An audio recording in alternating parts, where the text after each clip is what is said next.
chapters, obviously the country chapters, the UK chapter, which is hosting this right now. We have the state and provincial chapters, wherever that's needed. In places like America, the state is an important entity in organization. Oh, sorry, I forgot the word, but I figured you get what I mean. Anyway, the state is more important there than it is here in the European countries. We have the cities, obviously, like the London chapter here, on the most local level, actually, that we can be active at. And that's also a layer of chapter organization. And as Simon mentioned, we also have college and university chapters getting set up in order to make sure we get people at these universities who are now in the process of, in a time in their life that they allow a lot of information to be considered. So that's also a very important one to consider for us as activists. All right, some goals that we have lined up for this year. Absolutely, chapters in Africa and Asia. Let's pick up the list here. It's not working, never mind. I'll do it out of the top of my head then. We've got quite a few interesting chapters lined up to get started up, some of which I never had dreamed of being able to see messages coming from. We have chapters in Bahrain starting up, like I mentioned, Kenya, Nigeria, places that are very limited in terms of internet access. So I think that is one of the goals for this year, making sure they get set up, we get more foothold in Asia, make sure our translation team is able to also provide them the materials so that they also can get a grasp of what a resource-based economy actually is. This is more for the people that are involved with the movement. Cooperation with the other teams, making sure everything goes smooth, is also on the list for the chapters this day. Improve internal communication, making sure information flow between chapters is going more fluently, and this will be tested, of course, once we get more projects executed like World Hunger Solved, which I presented last year. Obviously, and to my disappointment, we haven't been able to put it up yet, but hopefully this year we'll be able to. All right. So we're going to talk a little bit about PR. I'm going to go a bit faster than I would have wanted to, so we can keep a good time span. Professional language. When we're advocating the movement, I spoke a bit in the beginning about coming on too strong to people. Terms like Venus Project, Zeitgeist Movement, are probably not the best ones to use in a first conversation that you're having with somebody. Resource-based economy is, to a certain degree, but we have to make sure that we're considering the other person as well. Because when you talk to somebody and you say, I support the Venus Project, they don't have a fucking clue what you're talking about. They don't know. So it's probably something to consider referring to later. Get it started easy. Make sure you talk about the values that are associated with this society. Talk about what's wrong, what could be better. Also refer to things that are quite good right now. You don't have to be negative all the time. But make sure that you think about it before you start such a conversation, because you might come off way too strong, and we don't want that happening. It won't help us.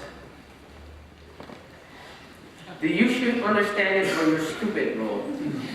That's also a very important one, because I talk to a lot of members due to my duties for the movement, and sometimes they come and ask me like, Gil, how do they understand it?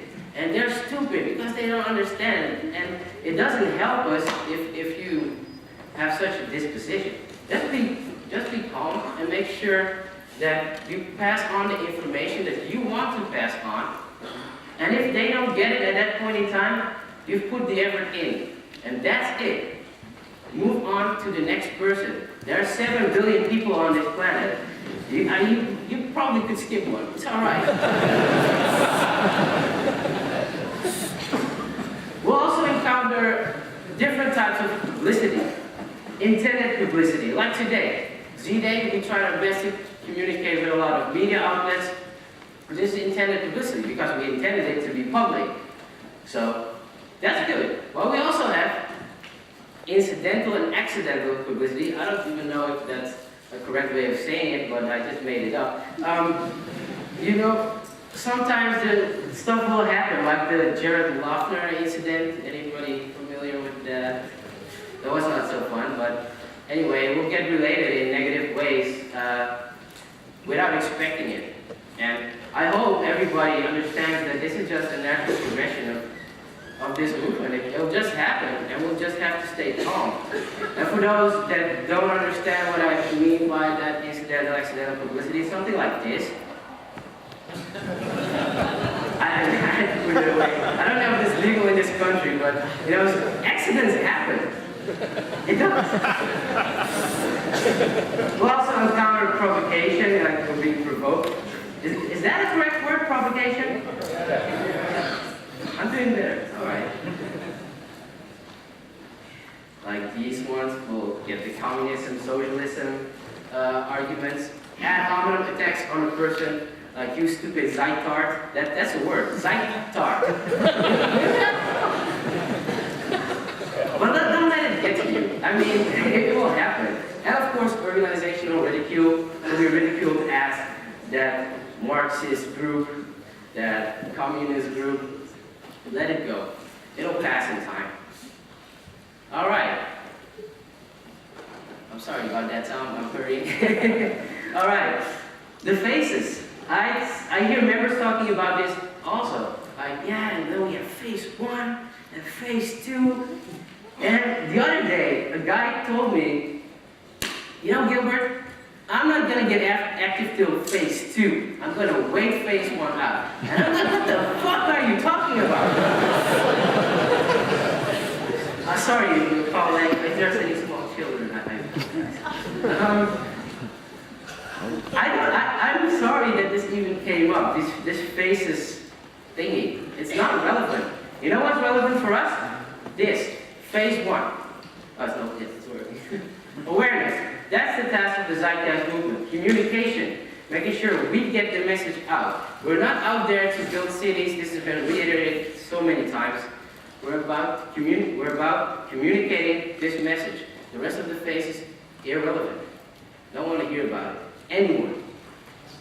All right, just to finish it up, really quickly, I'd like to invite some people on the stage. Federico Pistono, our Italian coordinator.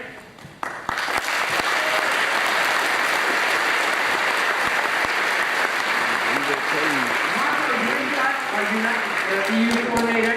Rigo Oliveira.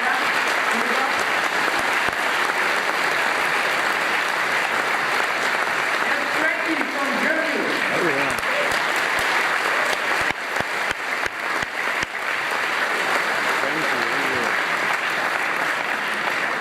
Because I've been standing here like talking as if I'm doing this by myself. Obviously I'm not. These are great people. They spend their time coordinating their countries. They're doing a lot of work. So guys, could you really briefly just say how you've been experiencing activism in the movement so far? 30 seconds each. I'm going to rush you. Thank you. Okay, try to be brief. Hello everybody, I'm Federico from Italy, and I started to coordinate about a year and a half ago the Italian chapter. It's been a great adventure, and it still is. And I just want to tell you one thing in my 30 seconds, which is you need to have fun. Okay, if you're not having fun, it's not worth saving the world. We have to enjoy it. Otherwise,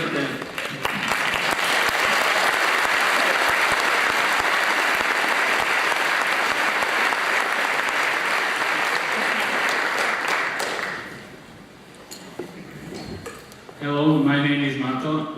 I'm the European Chapters Coordinator. I also coordinate a chapter in my city in Slovakia. The name of the city is Nitra. And from my experience, the beginnings are always very hard. When you're starting a chapter, starting like in coordination, so when we're still young, so we have a lot to do on all levels, I guess. And unless a lot of people realize how hard they need to work, and shouldn't take things for granted, we won't see much change, I guess. So, thank you very much.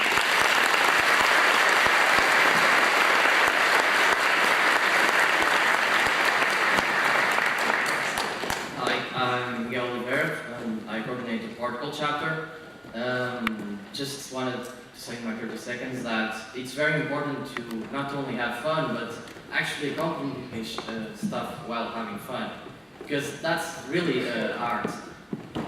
People often forget to really organize things, but it's possible to have fun and organized, and something that we all should do.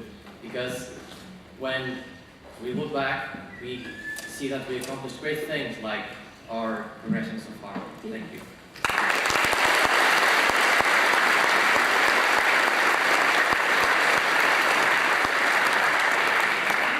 Hello, my name is Frankie. Trying to coordinate the German-speaking chapters. I'd like to welcome everybody here that you show up.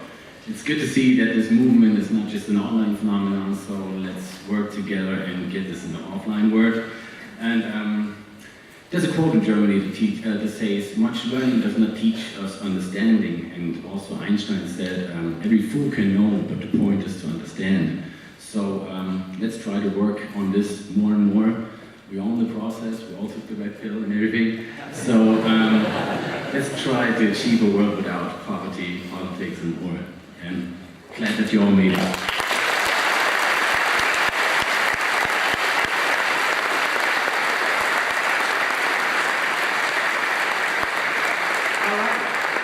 So, thank you very much. If you have any questions about chapters in the breaks, just hit me up. We'll talk about it. If you want to start a chapter in your local area, send me an email, gilbert@thezeitgeistmovement.com. I'll let you know. If you want to dance salsa, I'm outside, so thank you very much.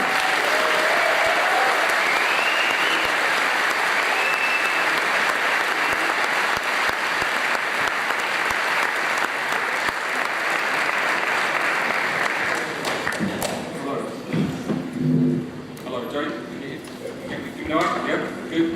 Yep. Can you hear me? Danny.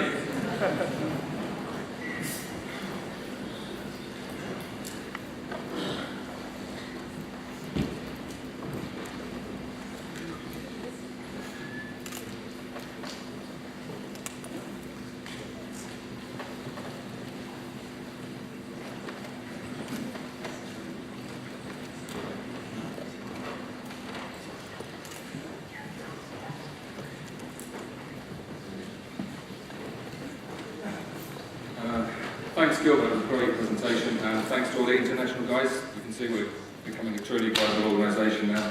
We're slowly growing and becoming more effective worldwide. The one thing about this organisation is that it's the people that you meet in it, amazing people that you meet in it. I mean, 2 years ago when I met this guy, he was a borderline simpleton.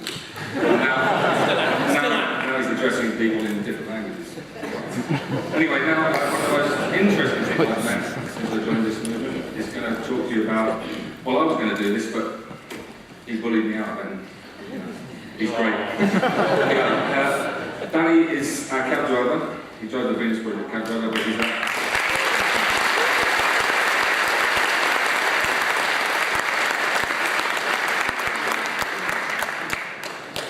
Anyway, Danny's going to talk about why he's here today.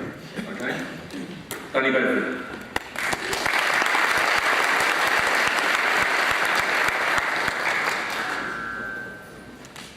With hindsight, science might dictate it's better to wait until you sort of see the good before you clap, but thanks a lot. I appreciate it, a great deal. Some of you I would have spoken to before our guest at the Z-Day last year, and others might have seen various bits and pieces on the internet, I have no idea. But thanks all for coming, and you all seem to be very much supportive of it. The Zeitgeist Movement, Venus Project, from what I can hear of the clapping, etc., from the previous speakers. Something that Gil was saying that I thought was very interesting. He comes from a country which is only separated from us here by water, and he comes from Holland. And yet he hasn't got a clue how to cross the road yet, safely. I don't think that's really his fault. I think that's probably something to do with more the way he was conditioned growing up as to how the light should work, yeah? I think that having seen, I am digressing here, from the very beginning, not good probably, but still. It would occur to me that really, if we want to keep the people on the planet safe, then having a sort of standardised road crossing line